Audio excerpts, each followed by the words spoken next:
The idea of St. Columba's Infant School, male and female, as you'll see in the notice board outside, began in the head of the parish priest of Templemore, Reverend Cornelius O'Mullen.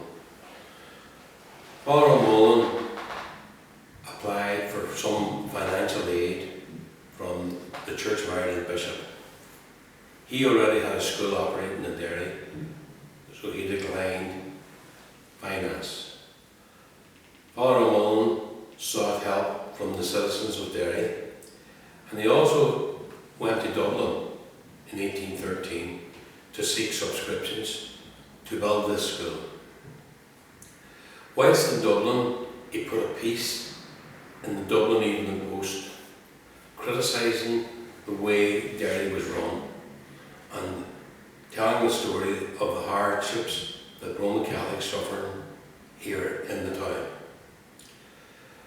The Bishop of Derry, the Roman Catholic Bishop that is, Reverend Charles O'Donnell, he got to hear about this piece in the Dublin Evening Post, and he criticised the priest vehemently.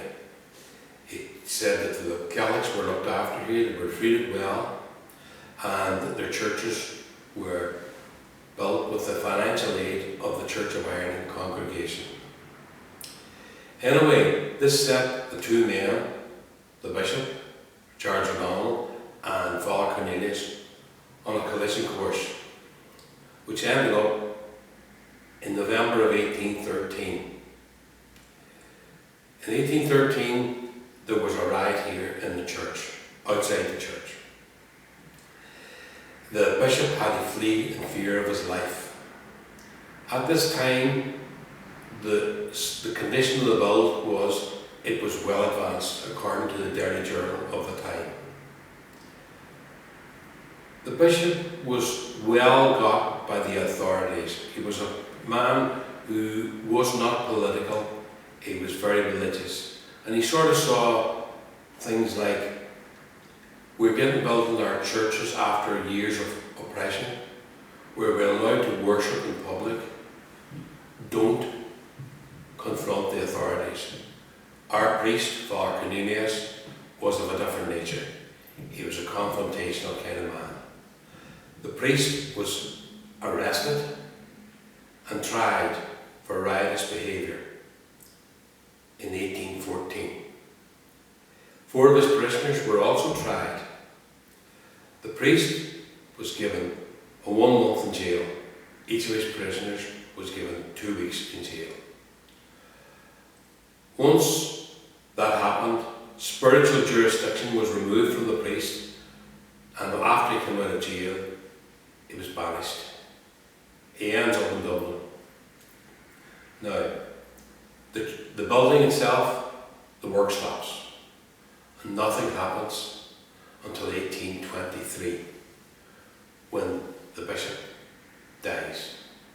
The new bishop takes over. The new bishop immediately begins completing the work, and it's finished in 1825. Our priest, who was banished, he goes to Dublin, and he ends up being friendly with Daniel O'Connell. Daniel O'Connell had a duel with a man called John Uncut at City Councillor in Dublin. Fearing that he might be killed, he asks our priest to be there in case he needed the last rites. Fortunately for Daniel, he won the duel. He did the killing.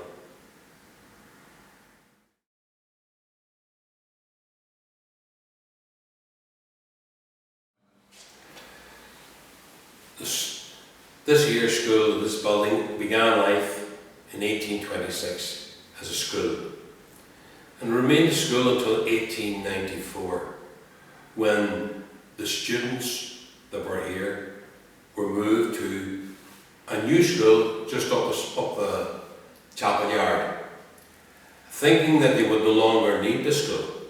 It turned out the demand for education was growing, so the priest at the time, a Father McMenamin, he had to remodel this old school here to allow for new small students, in other words, children of 5. That happened in 1894. He remodeled the school, and in 1884 it opened. And it ran as a school again for boys and girls, infants, until approximately 1985, when it closed down as a school. For a few years then, it was used by parish groups, and then it was deemed unsafe, so its doors closed for good. It lay like that there for quite a number of years, and I was watching it all through those years. Bits of it were falling off, bits of windowsills they'd be there today and they'd be gone tomorrow. We had 2 very bad winters in 2012, was it 2011, and the school suffered severely, and it became a death trap. No one could enter it until a lady called Gráinne McCafferty, chairperson of the Irish Cholmcille board, got funding to bring this old building back to life. She spent 10, 12 years trying to get funding and succeeded finally, and this is what we have today.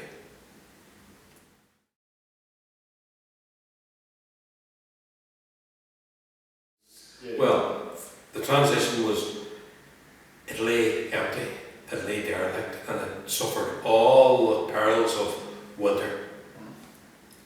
I used to come in, climb in over the wall, take photographs down the yard when it was falling, ready to fall down, ivy growing all up around the place, toilets falling in.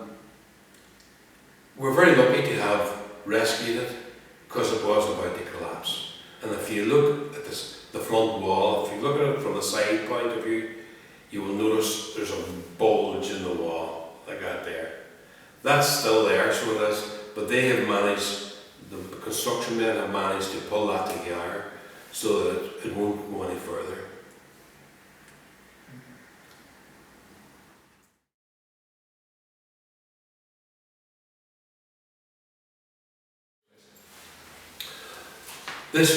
This building began life 201 years ago, and my hopes are that in 200 years' time this building will still be here. It is now a Columban Interpretive Centre, and maybe it'll be a Columban Interpretive Centre in 200 years' time, and I hope it is. But the one thing I really do hope that it survives. At least it survives, and it is given a chance now to survive.